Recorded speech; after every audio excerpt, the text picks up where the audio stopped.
Hello welcome to IAC. ఈ వీడియోలో daily current affairs discuss చేస్తున్నాం కదా.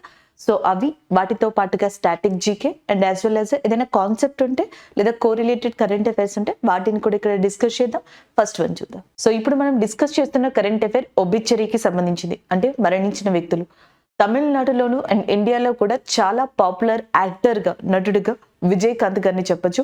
రీసెంట్ గా హెల్త్ ప్రాబ్లం వల్ల ఆయన చనిపోవడం జరిగింది. నటుడు విజయకాంత్ యొక్క మరణం అది మనకి కరెంట్ అఫైర్ గా ఉందన్నమాట.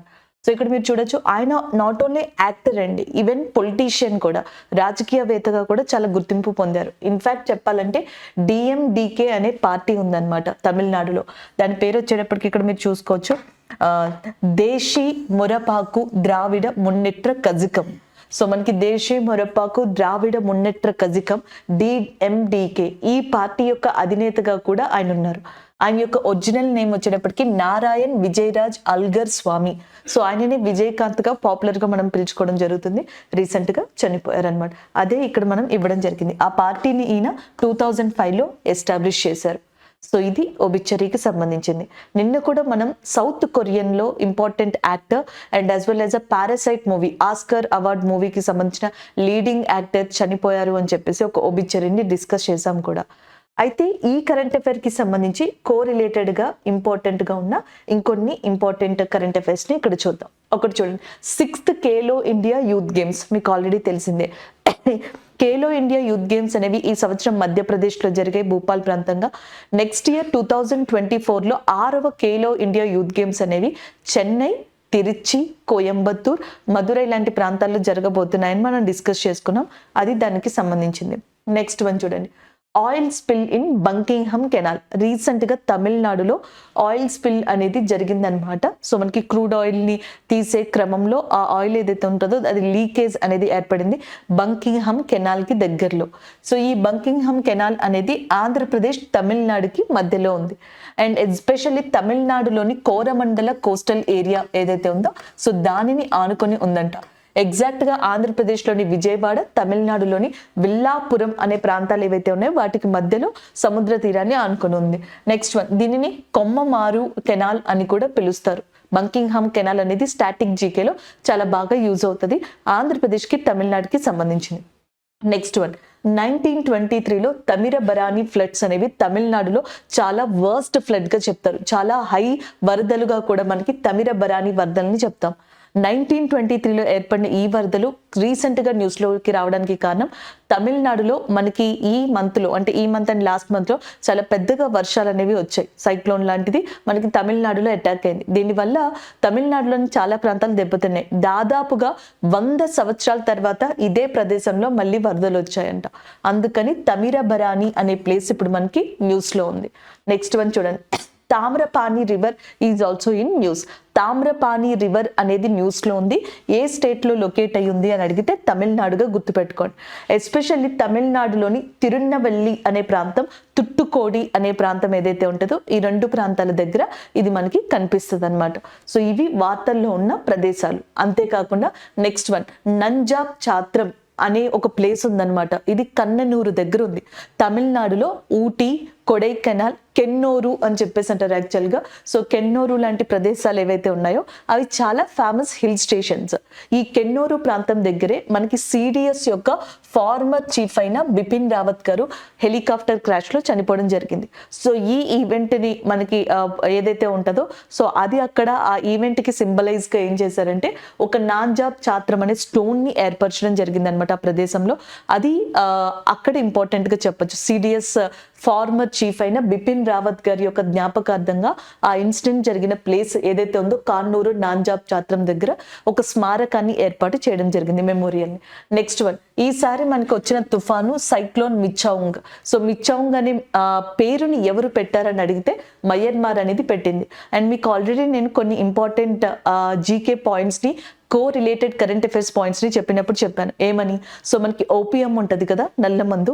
ఆఫ్ఘనిస్తాన్ అనేది one of the top country దీనిని ప్రొడ్యూస్ చేసి మనకి సప్లై చేయడంలో. కాకపోతే ఏంటంటే ఇప్పుడు ఆఫ్ఘనిస్తాన్ లో అది ఇల్లీగల్ అండ్ బ్యాన్ అయింది కాబట్టి మయన్మార్ దానికి సంబంధించి టాప్ లో ఉంది అని కూడా మనం డిస్కస్ చేసుకోవడం జరిగింది.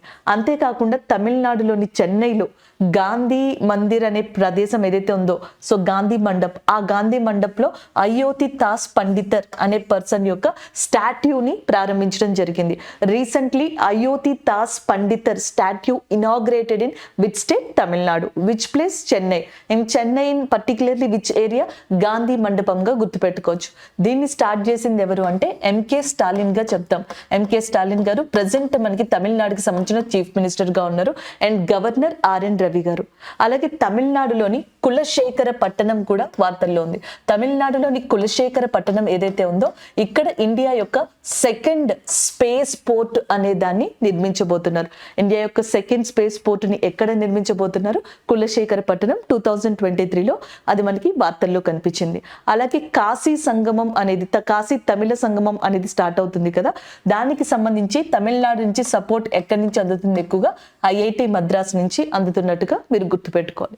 అలాగే నెక్స్ట్ ఇక్కడ ఇంకా చాలా ప్రదేశాలు వార్తల్లో ఉన్నాయి. ఇంకొకటి ముదుమలై అనేది మనకి వార్తల్లోకి వచ్చింది. Mudumalai national park, Giddi national park, ఇలాంటి జాతీయ పార్కులన్నీ తమిళనాడులో ఉన్నాయి. అయితే ఈ ముదుమలై నేషనల్ పార్క్ ఎలిఫాంట్స్ కి చాలా ఫేమస్ అన్నమాట. ఇక్కడే ఎలిఫాంట్ విస్పర్స్ అనే డాక్యుమెంటరీని మనకి చిత్రించడం జరిగింది. ఆ ఎలిఫాంట్ విస్పర్స్ అనేది ఏదైతే ఇక్కడ మనకి ఏమంటారు క్యాప్చర్ చేశారో ఈ ముదుమలైలో, అదే ఈ సంవత్సరం ఆస్కార్ అవార్డుని కూడా బెస్ట్ డాక్యుమెంటరీ విభాగంలో పొందిందనమాట. అలాగే తమిళనాడులో one of the important biosphere గా మనకి గల్ఫ్ ఆఫ్ మన్నార్ అని చెప్పేసి ఉంటుంది. This is the one of the important biosphere in Tamil Nadu area after నీలగిరిగా కూడా చెప్తాం. And one of the important port which is in news for Tamil Nadu, that is the Ennore port అన్నమాట. So ఈ ఎన్నోరు ప్రాంతానికి దగ్గరలోనే మనకి ఆయిల్ స్పిల్ అనేది ఈ పోర్టుకి దగ్గరలోనే జరిగిందంట, బంకింగ్హామ్ కెనాల్ ఉన్న లొకేషన్ దగ్గర. సో ఇలాగా తమిళనాడుకి సంబంధించిన డిఫరెంట్ కరెంట్ అఫైర్స్ ని మనం ఇక్కడ కోరిలేట్ చేసుకుంటూ చదివాం. 2023లో తమిళనాడు చాలా రీజన్స్ వల్ల వార్తల్లో ఉంది, కొన్ని రీజన్స్ ని ఇక్కడ మనం చూసుకున్నాం. అలాగే ఈ సంవత్సరం మరణించిన వాళ్ళలో junior Mohammed person R Subbalakshmi గారు, అండ్ నిన్న మనం చెప్పుకున్న ఆండ్రీ బ్రుగేర్ అనే person Hollywood actor, and Chandramohan గారు మన తెలుగుకి సంబంధించిన పర్సన్, ఆయన కావచ్చు. ఇలా చాలా మంది ఉన్నారండి. సో వీళ్ళల్లో ఇప్పుడు మనకి విజయకాంత్ గారు కూడా ఉన్నారు. దిస్ ఈజ్ ఆల్ అబౌట్ ఒబిచ్చరీకి సంబంధించిన కరెంట్ అఫైర్. దాంతో పాటుగా తమిళనాడు రిలేటెడ్ గా కూడా చెప్పుకున్నాం. ఒబిచ్చరీని మాత్రం మీరు చదివినప్పుడు జాగ్రత్తగా గుర్తుపెట్టుకోండి. విజయకాంత్ గారు యాక్టర్ తో పాటుగా పొలిటీషియన్, రాజకీయవేత్త. ఆయన 2005లో స్టార్ట్ చేసిన మనకి పార్టీ పేరు డిఎండికే. డిఎండికే అంటే అర్థం దేశీ మొరపాకు ద్రవిడియన్ మున్నెట్ర కజికం. కొన్ని సార్లు ఎబ్రివేషన్స్ ని ఖచ్చితంగా అడుగుతారు, అది కూడా మనం గుర్తుపెట్టుకోవాలి. అలాగే నెక్స్ట్ నారాయణన్ విజయరాజ్ అల్గర్ స్వామి అనేది ఆయన యొక్క నేమ్ గా ఉంది. This is all about this current affair అండి. So next current affair discuss చేద్దాం. నెక్స్ట్ కరెంట్ అఫైర్ మీకు ఈ కరెంట్ అఫైర్ తో పాటుగా ఎనర్జీ అండ్ రీసోర్సెస్ అని చెప్పేసి ఉంటుంది, శక్తి వనరులు అని. ఆ టాపిక్ కి ఇది చాలా బాగా యూజ్ అవుతుంది అనమాట. ఆ టాపిక్ కనుక మీరు స్పెషల్ గా నోట్స్ చేసుకున్నట్టయితే ఈ పాయింట్స్ ని అక్కడ యాడ్ చేసుకోవచ్చు. India has paid in rupees for the first time to purchase crude oil from UAE అని చెప్పేసి ఉంది. యుఏఈ కంట్రీ యొక్క కరెన్సీ వచ్చేటప్పటికి మీరు ఇక్కడ చూడొచ్చు దిరామ్. సో జనరల్గా మనం ఎప్పుడైనా ఇంటర్నేషనల్ ట్రేడ్ చేసినప్పుడు డాలర్స్లోనో లేకపోతే స్పెసిఫిక్ కంట్రీస్ యూరోస్లోనో లేకపోతే ఆ కంట్రీస్కి సంబంధించిన దీరామ్స్ ఇట్లా చేయాల్సి వస్తుంది ట్రేడ్. మనం ఏదైనా ఒక కంట్రీ యొక్క వస్తువుని కొన్నప్పుడు ఆ కంట్రీ కరెన్సీలోనే మనీని పే చేయాల్సి ఉంటుంది. అలా కాకుండా ఇండియా ఫస్ట్ టైం యూఏఈ నుంచి చమురుని అంటే క్రూడ్ ఆయిల్ని కొని మన కరెన్సీని వాళ్ళకి పే చేయడం జరిగింది. దీనికి కారణం ఏంటంటే మన ఆర్బీఐ ఉంది కదా, 22 కంట్రీస్తో టైఅప్ అయింది. 22 దేశాల దగ్గర ఒక ప్రపోజల్ పెట్టింది. ఏమని? ఇక నుంచి ట్రేడ్ చేస్తే మీ కంట్రీస్తో మాకు మా కరెన్సీలోనే రూపీ కరెన్సీలోనే ట్రేడ్ చేసేటట్లుగా ఒక ప్రపోజల్ తీసుకొచ్చింది. దీని వెనకాల 2 రీజన్స్ ఉన్నాయి. ఒకటి, ఇండియా యొక్క కరెన్సీని గ్లోబల్ పరంగా సర్క్యులేట్ చేసేందుకు ఒకటి, అండ్ రెండోది దీనివల్ల మనకి ఇంటర్నేషనల్ ట్రేడ్ అనేది చాలా ఈజీ అవుతుంది అనమాట. సో ఈ 2 ఉద్దేశాలతో దీన్ని లాంచ్ చేశారు. అలా మనం ఫస్ట్ చేసింది ఏ కంట్రీతో అంటే యుఏఈతో అనమాట.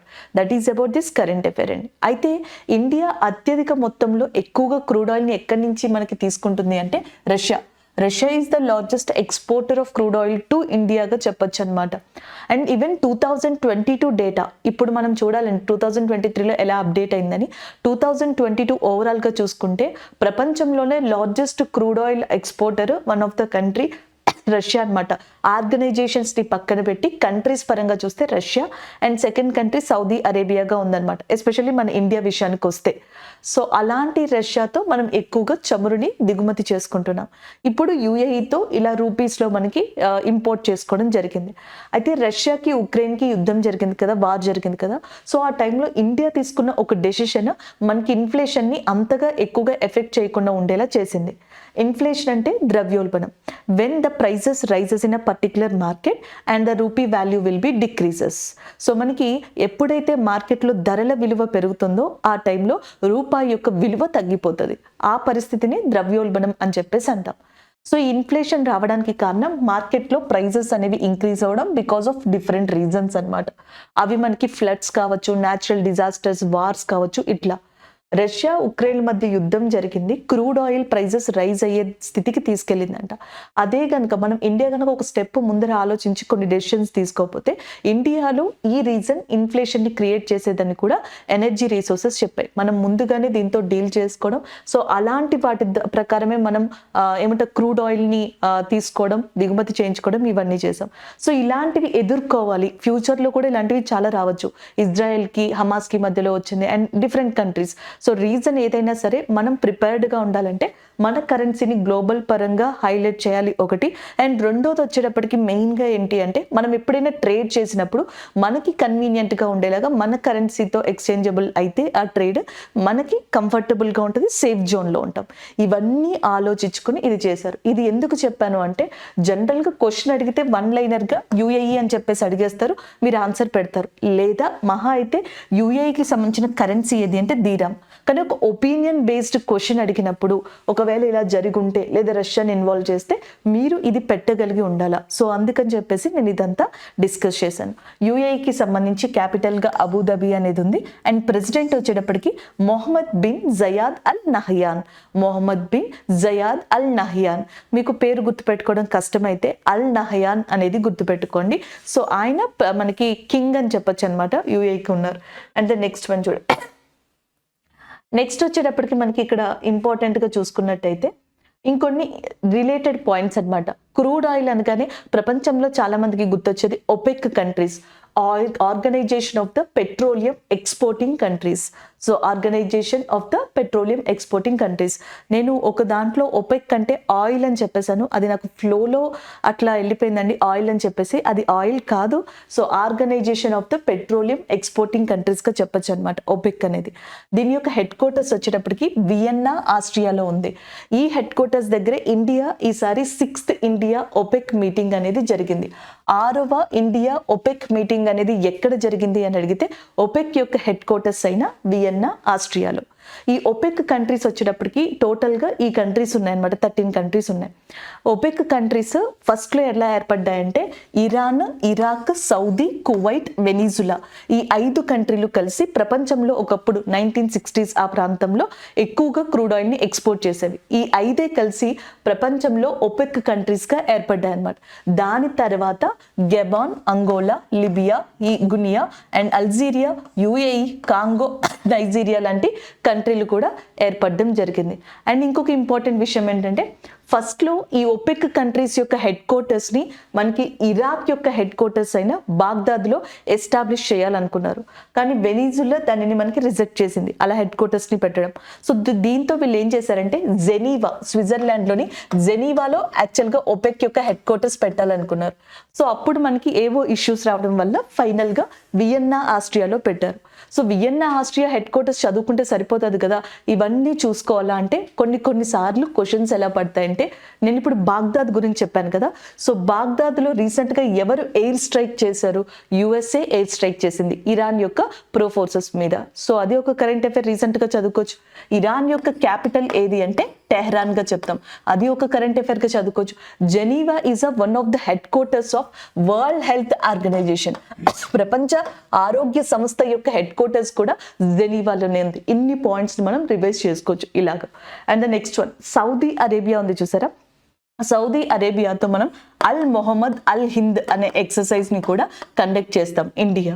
సో ఇలాగ ఒకదాని తర్వాత ఒకటి మనం డిస్కస్ చేసుకుంటూ రావచ్చు అనమాట. ఈ గెబాన్ అనే కంట్రీ కొన్ని ఇష్యూస్ వల్ల 1995లో ఒపెక్ నుంచి విడిపోయింది, ఒపెక్ నుంచి బయటకు వచ్చేసింది. అని 2016లో మళ్ళీ ఒపెక్లో ఎంటర్ అయింది.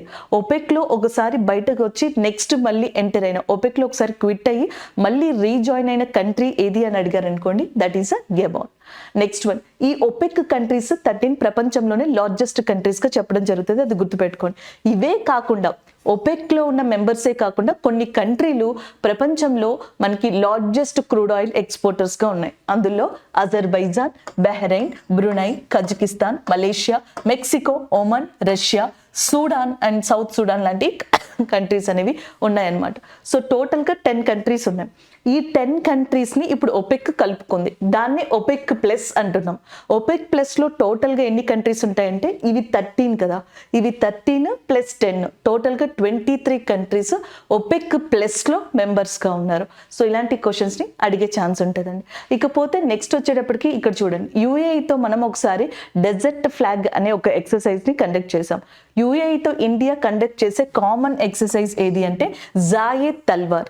రీసెంట్గా 2023లో ఇండియన్ నేవీ, యూఏఈ నేవీ ఈ రెండు కలిసి జాయెద్ తల్వార్ అనే ఎక్సర్సైజ్ని యూఏఈలోనే కండక్ట్ చేశాయి. సో మనకు అడుగుతారు 2023లో ఎక్కడ కండక్ట్ చేశారు అని. ఐఎన్ఎస్ విశాఖపట్నం, ఐఎన్ఎస్ త్రికుంద్ అనే ఈ రెండు కూడా మనకి ఈ ఎక్సర్సైజ్లో పార్టిసిపేట్ చేశాయి. ఐఎన్ఎస్ విశాఖపట్నాన్ని మాజ్గావోన్ షిప్ యార్డ్ లిమిటెడ్ ఏదైతే ఉందో అది మ్యానుఫ్యాక్చర్ చేసిందనమాట. సో ఇది ఓవరాల్గా దానికి రిలేటెడ్ కరెంట్ అఫైర్స్. ఒపెక్ ప్లస్కి సంబంధించిన కరెంట్ అఫైర్స్గా చెప్పొచ్చు.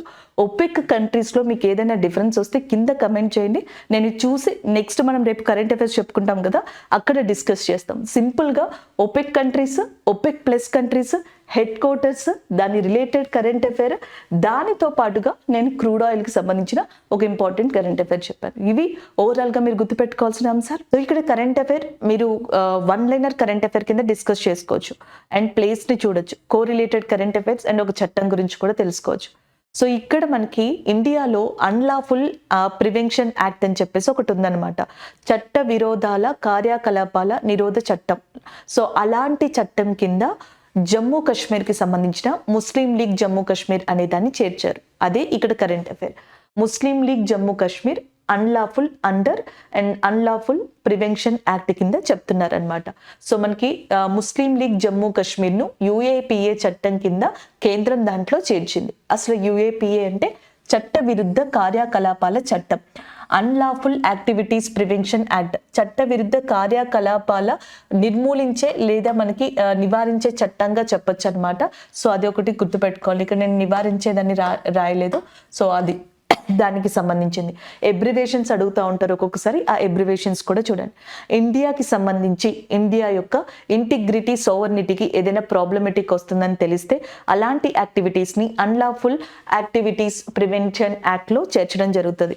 చట్ట విరుద్ధ కార్యకలాపాల నిషేధ చట్టం కింద లేకపోతే నివారణ చట్టం కింద దాంట్లో చేర్చడం జరుగుతుంది అనమాట. ఇప్పుడు జమ్మూ కాశ్మీర్కి సంబంధించిన ముస్లిం లీగ్ జమ్మూ కాశ్మీర్ని దీంట్లో అట్లానే మినిస్ట్రీ ఆఫ్ హోమ్ అఫైర్స్ ఎవరైతే ఉంటారో వాళ్ళు చేర్చడం జరిగింది. ఇది ఎందుకు చేర్చారు అంటే ఆ ఆర్గనైజేషన్కి సంబంధించిన అవుట్ఫిట్, డ్రెస్ ఉంటుంది కదా, డ్రెస్ కావచ్చు, అపీరెన్స్ కావచ్చు. సో ఇవి ఆ యాక్టివిటీస్ అవన్నీ కూడా ఇండియా యొక్క యాంటీ సోషల్ మూమెంట్స్గా ఉన్నాయి. అంతేకాకుండా ఇండియా యొక్క సోవర్నిటీ, ఇంటిగ్రిటీ అంటే ఆంతరంగిక భద్రత, సార్వభౌమ అధికారాన్ని దెబ్బతీసే విధంగా ఉన్నాయి.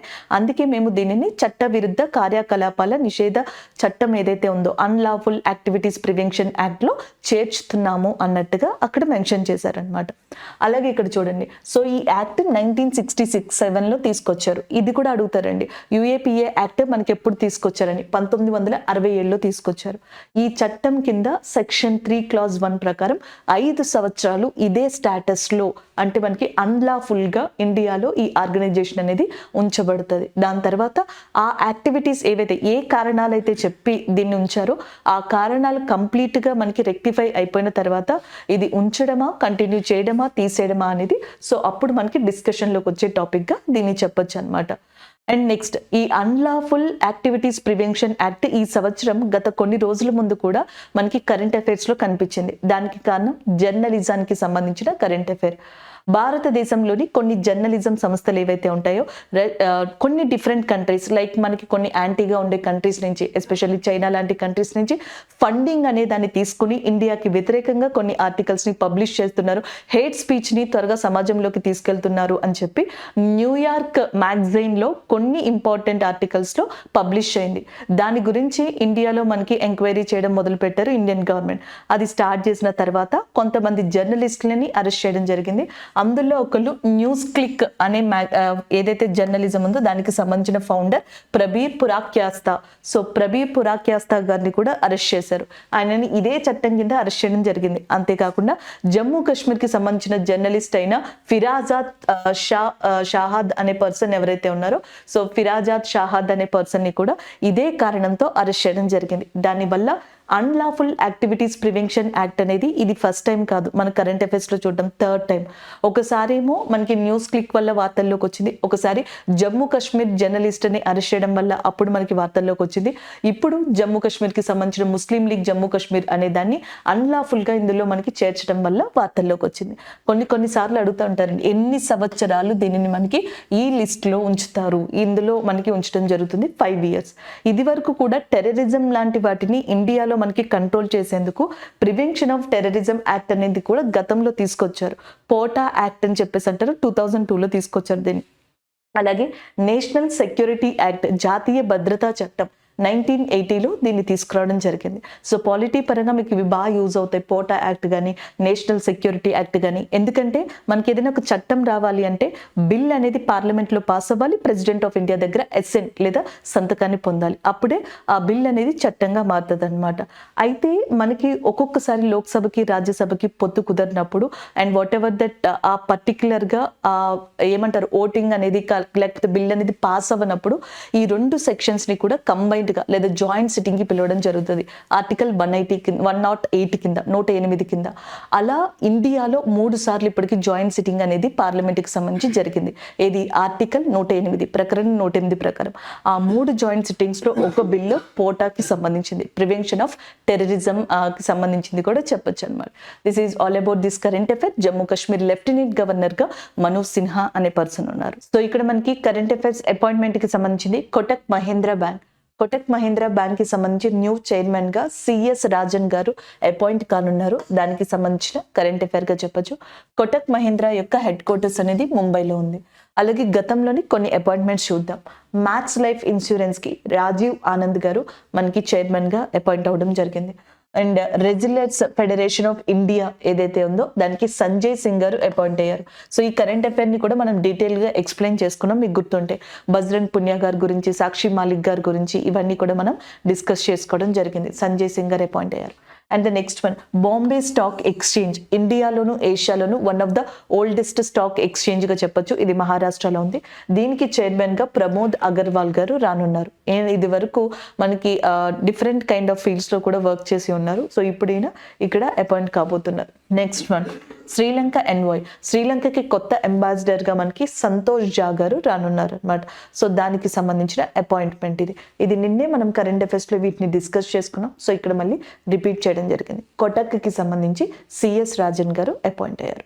This is all about this current affair అండి. నెక్స్ట్ వన్ చూద్దాం. సో నెక్స్ట్ కరెంట్ అఫైర్ మనకి సైన్స్ అండ్ టెక్నాలజీకి సంబంధించిందిగా చెప్పొచ్చు, లేదా డిఫెన్స్ రంగానికి సంబంధించింది. పాకిస్తాన్ రీసెంట్ గా ఫత్హా 2 అనే ఒక మల్టీ లాంచ్ రాకెట్ సిస్టమ్ ని లాంచ్ చేసింది. సో ఏ కంట్రీ లాంచ్ చేసింది, దాని యొక్క స్పెషాలిటీ అడుగుతారు. Multi launch rocket system, so Fatah అనే దాన్ని లాంచ్ చేసింది. ఇది 400 kilometers డిస్టెన్స్ తో అక్యురేట్ గా టార్గెట్ ని డిస్ట్రాయ్ చేయగలదంట. దానికి సంబంధించిన కరెంట్ అఫైర్ ఇది. గతంలో అంటే 2023లోనే గౌరీ మిజైల్ అనే దాన్ని కూడా మనకి పాకిస్తాన్ ని ఒకసారి ఏమంటారు లాంచ్ చేయడం జరిగింది, టెస్ట్ చేయడం జరిగింది. ఈ రెండు 2023లో ఉన్నాయి పాకిస్తాన్ కి సంబంధించి. సో ఇక్కడ వరకు గుర్తు పెట్టుకుంటే చాలండి. నిన్న మనం డిస్కస్ చేసాం సవీరా ప్రకాష్ గారి గురించి. సో హిందూ కమ్యూనిటీకి సంబంధించిన అమ్మాయి పాకిస్తాన్ లో. ఈమె మనకి పాకిస్తాన్ లోని నెక్స్ట్ ఎలక్షన్స్ జరగబోతున్నాయి కదా, దాంట్లో నామినేషన్ ఇవ్వబోతున్నారు అనమాట. ఈ రెండు అప్డేటెడ్ గా గుర్తు పెట్టుకోండి. అయితే మనం పాకిస్తాన్ గురించి తెలుసుకున్నప్పుడు ఇండియన్ డిఫెన్స్ సిస్టమ్ గురించి కూడా తెలుసుకుంటే కంపారబిలిటీ, సో గుర్తుపెట్టుకోవడం ఇవన్నీ ఈజీగా ఉంటాయి. ఇండియాలో కూడా మనకి డిఫరెంట్ కైండ్ ఆఫ్ మిసైల్స్ ఉన్నాయి అండ్ 2023లో కూడా లాంచ్ చేసాం. ఎస్పెషల్లీ ఇండియా ఏం చేసిందంటే లాంగ్ రేంజ్ ఎయిర్ డిఫెన్స్ అనేది ఉండాలి అని డిఆర్డిఓ యాక్చువల్గా సో అలా అనుకుని ప్రాజెక్ట్ కుషా అనే దాన్ని స్టార్ట్ చేసింది. 2028-30 మధ్యలో మనకి ఇండియాలో long range air defence system సొంత టెక్నాలజీతో ఉండాలి అనేది దీని యొక్క ముఖ్య ఉద్దేశం అన్నమాట. సో దీంట్లో భాగంగానే S-400 అనే మిసైల్స్ ఏవైతే ఉంటాయో S-400 అనే మిసైల్స్ని రష్యా నుంచి ఇండియా మనకి తీసుకోవడం జరిగిందనమాట. S-400 అనే మిసైల్ ఇండియా రీసెంట్గా ఏ కంట్రీ నుంచి మనకి తీసుకుందంటే రష్యా. ఎందులో భాగంగా అంటే ప్రాజెక్ట్ కుషాలో భాగంగానే గుర్తుపెట్టుకోండి. సో ఇది కాకుండా మనకి జీకే ఓరియంటెడ్గా సైన్స్ అండ్ టెక్నాలజీ ఓరియంటెడ్గా యూజ్ అయ్యే కొన్ని మిసైల్స్ని చూద్దాం. సో ఇండియా దగ్గరికి వచ్చేటప్పటికి submarine launch ballistic missiles. So మనం సబ్మెరైన్ నుంచి కూడా బెలాస్టిక్ మిసైల్స్ని లాంచ్ చేయగలం అనమాట. సో ఈ బ్యాలిస్టిక్ మిసైల్స్ ఏంటి అంటే అశ్విన్ రేంజ్ 150 to 200 కిలోమీటర్స్ ఉంటుంది. ఇది ఒకటి. K4, K5 class. K4 missile 3500 నుంచి 5000 వరకు వెళ్ళగలదు అండ్ K5 3500 నుంచి 6000 వరకు కూడా డిస్టెన్స్లో టార్గెట్ చేయగలదు. సాగరిక ఇవన్నీ కూడా మనం సబ్మెరైన్ నుంచి మిసైల్స్ని బాలిస్టిక్ మిసైల్స్ని మనకి ప్రయోగించడం. Next one anti tank guided missiles. దీంట్లో అమోగా, హెలీనా, నాగ్ అనేవి ఉన్నాయి. క్రూయిజ్ మిసైల్స్ దీంట్లో బ్రహ్మోస్ 2 అండ్ నిర్భయ్ లాంటి మిసైల్స్ ఉన్నాయి. సర్ఫేస్ టు ఎయిర్లో అగ్ని అనేదాన్ని చెప్పచ్చు. మనం అగ్ని ఫస్ట్ వర్షన్ని లాంచ్ చేసినప్పుడు అగ్ని 1ని లాంచ్ చేసినప్పుడు దాదాపు దాని మ్యాక్సిమం రేంజ్ 1250 కిలోమీటర్స్. ఇప్పుడు అగ్ని 5ని లాంచ్ చేసాం, దాని రేంజ్ మ్యాక్సిమం 8000 కిలోమీటర్స్. అగ్ని 1, అగ్ని 2, అగ్ని 3, అగ్ని 4 ఇట్లా మనకి డిఫరెంట్ వేరియేషన్స్ ఉన్న మిసైల్స్ ఉన్నాయి. ధనుష్ అండ్ ప్రహార్, పృథ్వీ, శౌర్య ఇవన్నీ సర్ఫేస్ నుంచి ఎయిర్కి టార్గెట్ చేసేవి. ఎయిర్ టు ఎయిర్ టార్గెట్ చేసేవి అస్త్ర, నోవాటర్ ఇలాంటి మిసైల్స్ అన్నీ ఉన్నాయి.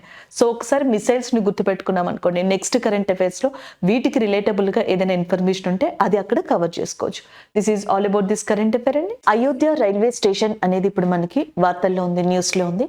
సో దీనికి సంబంధించి 1-లైనర్ కరెంట్ అఫైర్ అండి. కాకపోతే ఒకసారి మనం చాలా వరకు దీన్ని బేస్ చేసుకుని కొన్ని కరెంట్ అఫైర్స్ని మనం కోరిలేట్ చేసి డిస్కస్ చేసుకోవచ్చు. అది చూద్దాం. అయోధ్య రైల్వే స్టేషన్ పేరును అయోధ్య ధామ్గా మార్పు చెందించారు. So Ayodhya railway station name changed as a Ayodhya Dham అనమాట, దానికి సంబంధించింది. అండ్ ఇందులో కొన్ని చేంజెస్ని కూడా చేశారు. చేంజెస్ చేసిన తర్వాత దీనిని ప్రైమ్ మినిస్టర్ నరేంద్ర మోడీ గారు స్టార్ట్ చేయనున్నారు, ఇనాగ్రేట్ చేయనున్నారు. యూపీని త్వరలో ప్రైమ్ మినిస్టర్ నరేంద్ర మోడీ గారు December 30th విజిట్ చేయనున్నారు. ఈ విజిట్ లో భాగంగా Ayodhya airport last time DCGA approval ఇచ్చిందనమాట.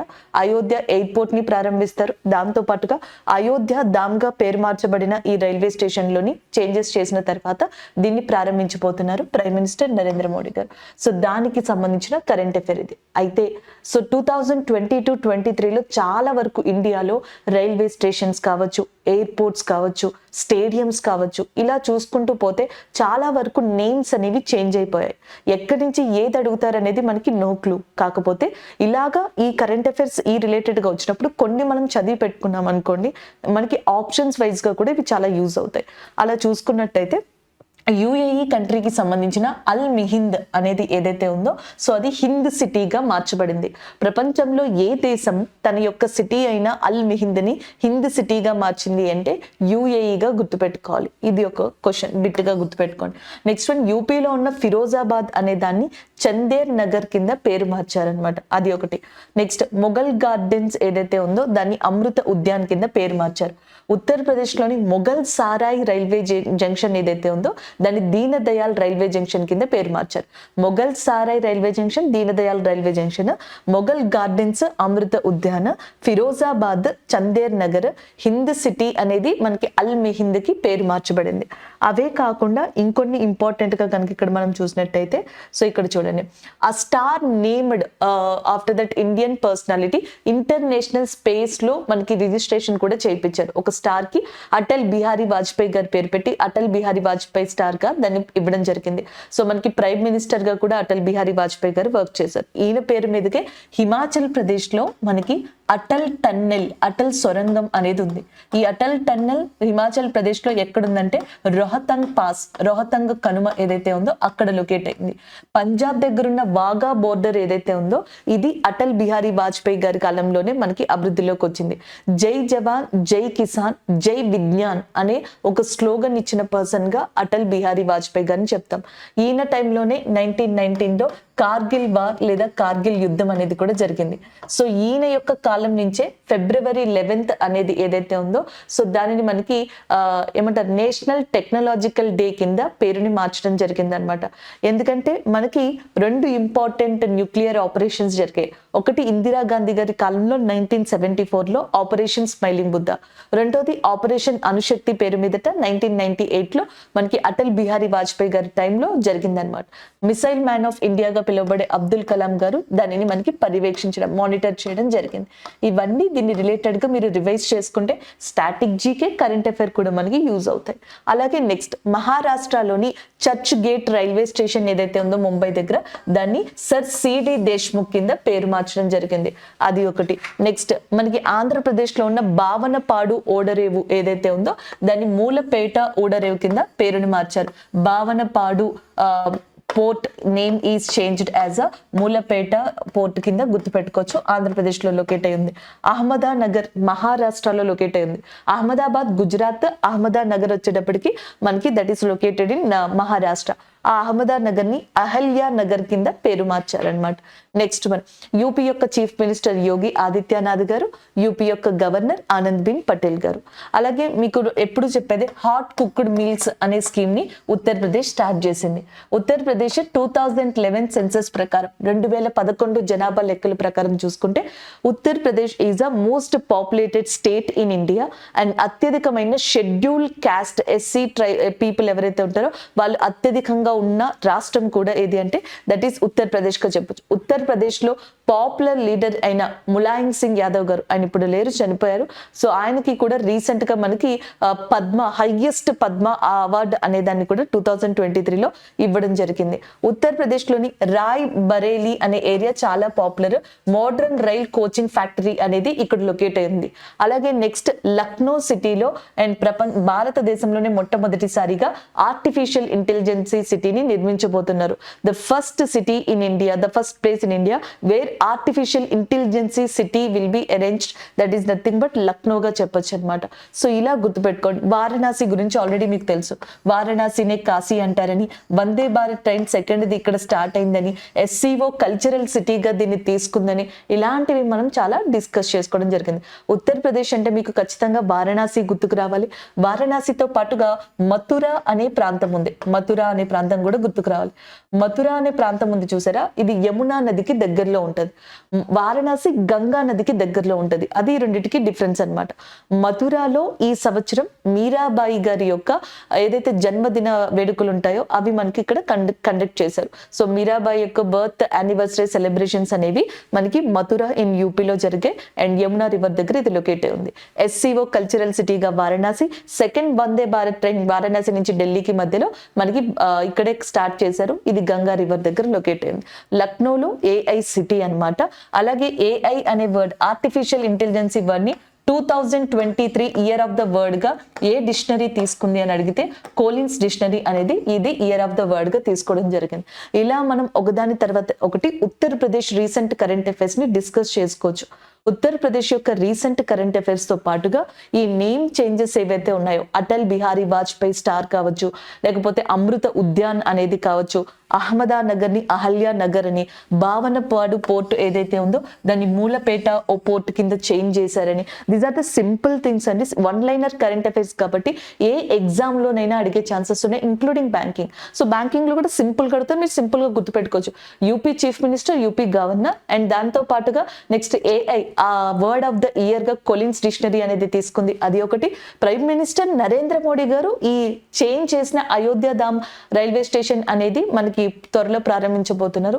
ఇవి బ్యాంకింగ్ వాళ్ళు గుర్తుపెట్టుకుని మిగతా ఎగ్జామ్స్ వాళ్ళందరూ ఈ స్టాటిక్ జీకేని కూడా గుర్తుపెట్టుకుంటే మీకు యూస్ఫుల్ ఉంటుంది. సో నెక్స్ట్ వన్ చూద్దాం. The university grants commission has issued a notification to abolish which degree. So ఏ డిగ్రీని అబాలిష్ చేయడానికి అని చెప్పేసి యూనివర్సిటీ గ్రాంట్ కమిషన్ ఇటీవల ఒక నోటిఫికేషన్ ని రిలీజ్ చేసింది. సో ఏంటి అంటే మనకి ఎంఫిల్ ఏదైతే ఉందో, సో ఇక్కడ ఆప్షన్స్ ఇచ్చాను చూడండి, MPhil, MCom, both, none. So answer వచ్చేటప్పటికి MPhil is a correct answer. So master of ఫిలాసఫీగా కూడా చెప్పొచ్చు. ఇక మీదట ఇప్పటి వరకు వదిలేసి ఇక మీదట మాస్టర్ ఆఫ్ ఫిలాసఫీ చేయాలి అంటే 4 years బ్యాచులర్ డిగ్రీ ఉండాలి. అండ్ దాంతో పాటుగా 75% అనేది పర్సంటేజ్ కూడా ఉండాలి. సో వాళ్ళే ఎంఫిల్ చేయడానికి కానీ మిగతా వాటికి కానీ, సో మనకి ఏదైతే పిహెచ్డికి అప్లై చేయడానికి ఎలిజిబుల్ అన్నట్టుగా యూనివర్సిటీ ఆఫ్ గ్రాంట్ కమిషన్ ఇటీవల చెప్పడం జరిగింది. దానికి సంబంధించిన కరెంట్ అఫైర్ ఇది. సో నెక్స్ట్ కరెంట్ అఫైర్ చూడండి, India has approved the meaning of consulate general in Auckland city of which country. So మనకి ఇండియా రీసెంట్గా ఏ కంట్రీలో లేదా ఏ సిటీలో మనకి ఇండియన్ కన్సోలేట్ అనే దాన్ని ఏర్పాటు చేయాలనుకుంటుంది అని అడుగుతున్నారు. Australia, New Zealand, Russia and as well as UK approved that యాక్చువల్గా మనకి కన్సోలేట్ జనరల్ ఆఫ్ అక్లాండ్ సిటీ అండి. సో అది వచ్చేటప్పటికి న్యూజిలాండ్లోని అక్లాండ్ సిటీలో రీసెంట్గా ఇండియా కన్సోలేట్ జనరల్ని ఏర్పాటు చేయడానికి అని చెప్పేసి ఒక మీటింగ్ని అరేంజ్ చేసుకోవడం జరిగింది. దానికి సంబంధించింది ఆప్షన్ బి అనేది కరెక్ట్ ఆన్సర్ అవుతుంది.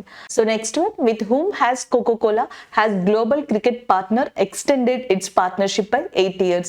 ఇంకొక 8 సంవత్సరాలకి గాను కోకోకోలా తన యొక్క గ్లోబల్ పార్ట్నర్ గా సో ఎవరిని మనకి కుదుర్చుకోవడం జరిగింది అని అడుగుతున్నారు. BCCI, FIFA and next wrestling federation of India and as well as next వచ్చేటప్పుడు WFI అండి, wrestling federation of India, ICC, Indian cricket council ఏదైతే ఉందో సో దాంతో కోకోకోలా కంపెనీ 8 years పాటుగా మనకి ఒక డీల్ ని కుదుర్చుకోవడం జరిగింది. దానికి సంబంధించిన కరెంట్ అఫైర్ గా చెప్పొచ్చు.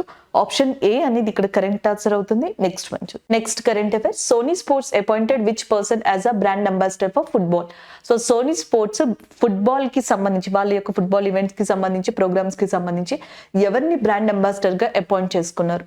సౌరవ్ గంగూలీ గారు వెస్ట్ బెంగాల్ కి బ్రాండ్ అంబాసిడర్ గా ఉన్నారు. బంధన్ బ్యాంక్ కి కూడా బ్రాండ్ అంబాసిడర్ గా ఉన్నారు. MS ధోని గారు SBI కి సంబంధించి బ్రాండ్ అంబాసిడర్ గా ఉన్నారు. ఇక సమంత ప్రభు, కార్తిక్ ఆర్యన్. సో మనకి కార్తిక్ ఆర్యన్ గారిని సోనీ స్పోర్ట్స్ రీసెంట్ గా బ్రాండ్ అంబాసిడర్ ఫర్ ఫుట్బాల్ గా అపాయింట్ చేసుకోవడం జరిగింది. Option A is the correct answer. Next one చూద్దాం. Next current affair, international atomic energy agency headquarters ఎక్కడుంది అని చెప్పేసి అడుగుతున్నారు. సో ఆప్షన్ లో Nairobi is located in Kenya. United Nation environment programme యొక్క హెడ్ క్వార్టర్స్ అనేది ఇక్కడ లొకేట్ అయి ఉంది. యునైటెడ్ నేషన్ యొక్క most of the organizations headquarters New York లో ఉన్నాయి. World Health Organization headquarters జెనీవాలో ఉంది. ఇకపోతే వియన్నా, సో ఆస్ట్రియాలోని వియన్నాలో ఒపెక్ యొక్క హెడ్ క్వార్టర్స్, దానితో పాటుగా ఇంటర్నేషనల్ అటామిక్ ఎనర్జీ ఏజెన్సీ యొక్క హెడ్ క్వార్టర్స్ లొకేట్ అయి ఉన్నాయి. Option C is the correct answer. ఈరోజు ఏవైతే కరెంట్ అఫైర్స్ డిస్కస్ చేసామో వాటి రివ్యూ చూద్దాం.